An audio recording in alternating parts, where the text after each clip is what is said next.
Halo semuanya, perkenalkan saya Agnes Ridha Priyana ber-NPM 6021901050 akan menjelaskan artikel saya sendiri yang berjudul Analisis Pengaruh Tingkat Suku Bunga dan Jumlah Uang Beredar Terhadap Inflasi Indonesia tahun 2008 sampai 2020.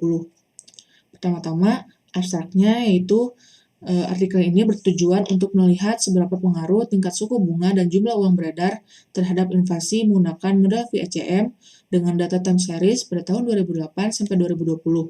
Hasil estimasi ini menunjukkan bahwa variabel jumlah uang beredar tidak signifikan terhadap variabel inflasi karena memiliki hubungan negatif pada tahun 2008 dan juga 2020 pada jangka pendek maupun jangka panjang.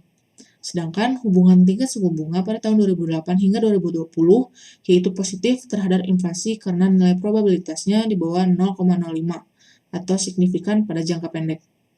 Selanjutnya yaitu pendahuluan, di mana inflasi ini adalah kenaikan harga dan jasa secara terus-menerus dengan periode tertentu. Jika nilainya terjadi secara tidak wajar, maka pemerintah harus menekan kenaikan harga dengan cara yaitu menekan laju jumlah uang yang beredar. Menekan jumlah uang yang beredar juga dapat seperti pembatasan pemberian kredit atau menaikkan suku bunga pinjaman. Maka itu tingkat suku bunga harus tetap terkontrol agar tetap mendorong investasi dan juga produksi, tetapi tanpa mengurangi masyarakat untuk menabung dan tidak mengakibatkan pelarian modal ke luar negeri. Selanjutnya yaitu teori dan review literatur, di mana secara makroekonomi peredaran jumlah uang beredar berpengaruh dengan variabel harga dan juga output, sehingga hubungan jumlah uang beredar, harga, dan output dapat ditulis pada rumus berikut, yaitu M kali V sama dengan P kali Y, di mana M adalah permintaan uang, V adalah kecepatan peredaran uang, P adalah harga barang, dan Y adalah jumlah barang yang diperdagangkan. Sehingga dapat berasumsi H0 sama dengan tingkat suku bunga dan JUB mempengaruhi tingkat inflasi. Dan H0 ditolak jika tingkat suku bunga dan JUB tidak mempengaruhi tingkat inflasi. Selanjutnya yaitu data metodologi, di mana data ini adalah data sekunder yang didapat dari BPS untuk tingkat suku bunga, lalu web Kementerian Perdagangan untuk jumlah uang beredar dan juga tingkat inflasi. Selanjutnya terdapat model jangka pendek, model jangka panjang, dan mencari koefisien jangka panjangnya seperti berikut. Selanjutnya, teknis dan analisis data, di mana pertama-tama uji stasioner, dan pastikan stasioner pada first difference. Di sini saya menggunakan ADF. Selanjutnya di sini saya menggunakan Philip Heron, dan pastinya stasioner pada first difference. Selanjutnya panjang lag.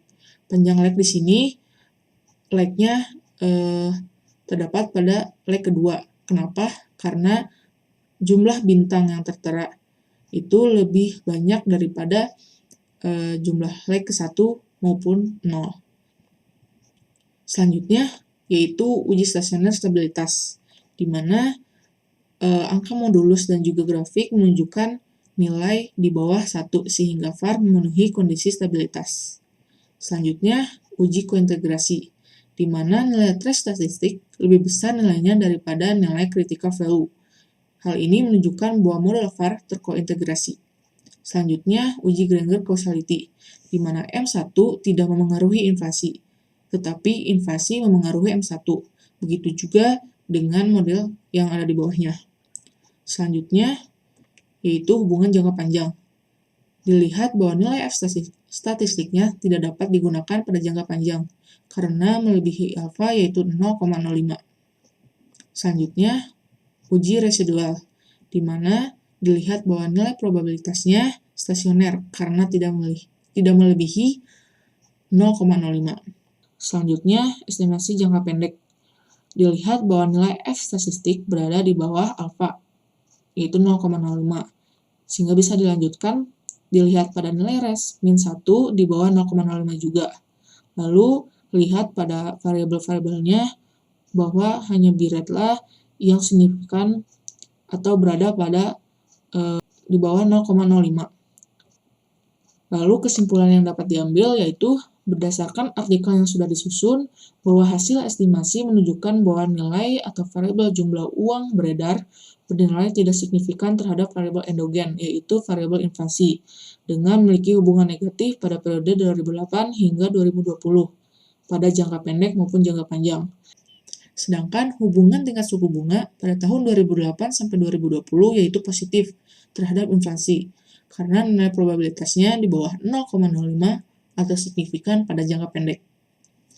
Sekian penjelasan artikel saya. Sekian dan terima kasih.